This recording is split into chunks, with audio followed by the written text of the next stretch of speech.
Yan, ito lang naman yung lugar or bridge na tinitirhan dati ni Diwata. Tingnan yung mga kaibigan kung gaano kadilim. Yan.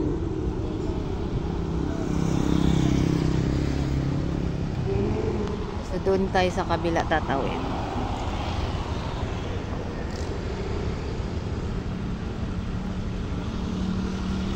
Yan yung ano, yung namumuha siya na ng malunggay dyan sa bukirin na yan. So tatawid tayo dun sa kabila.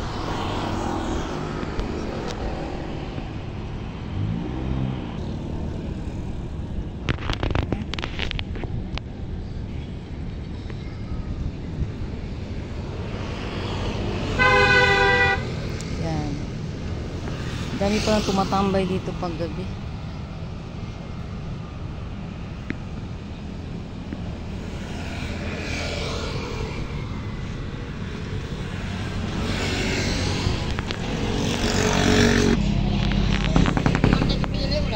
Ayan, maliwanag naman siya dito sa ibabaw ng tulay, mga kaibigan, pero sa ilalim ng tulay ay madilim.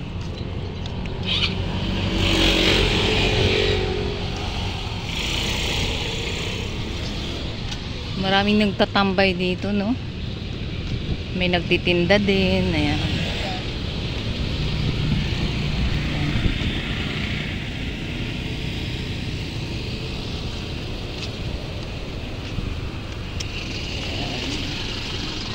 Baybayin natin ang tulay na pinagtutulugan ni Diwata dati, no?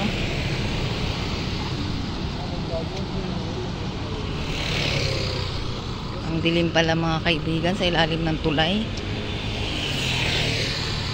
So makikita natin kung gaano ka sakripisyo. Ayan na yung mga bato.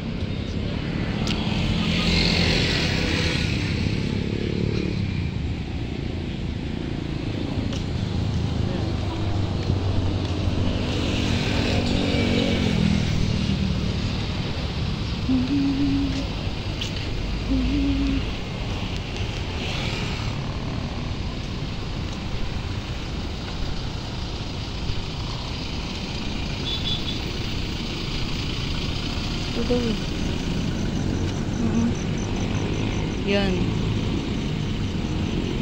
Ayan, mga kaibigan, no, bago nyo i-bash si Diwata ay tingnan nyo kung gaano kadilim ang kanyang tinutulugan noon, no? May mga alambre na dyan sa ilalim na yan, no?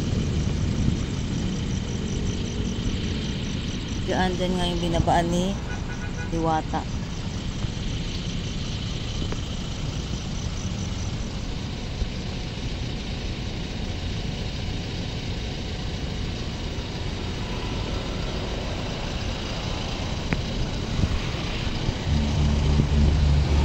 Dilim, mga kaibigan.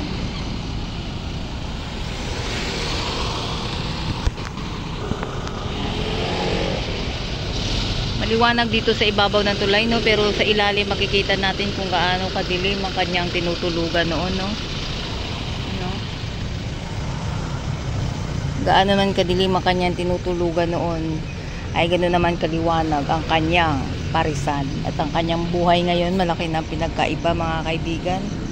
Kaya bago natin i-bash si Diwata ay subukan nating tingnan ang kanyang tinutulugan noon, mga kaibigan. Napakadilim. Ano? Yan, mga bato-bato yan, mga kaibigan.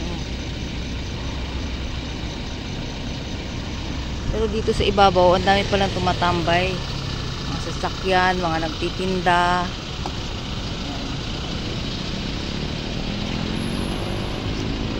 Pero higit sa kaalaman ng lahat ay may mga natutulog pala sa ilalim ng tulay, at isa na doon si Diwata.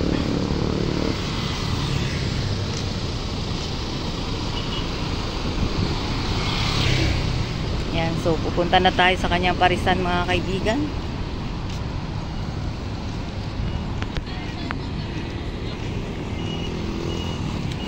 Dilim.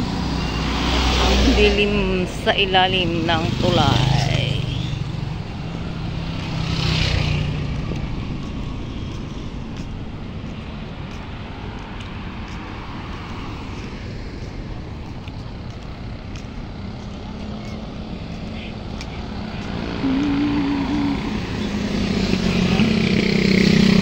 So ayan, ito lang naman ang kalawakan ng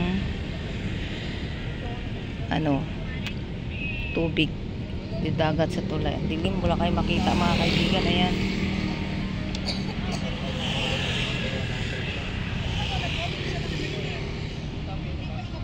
pero ngayon ang isang diwata na dati nasa ilalim ng tulay ay ngayon nasa maliwanag na kinabukasan.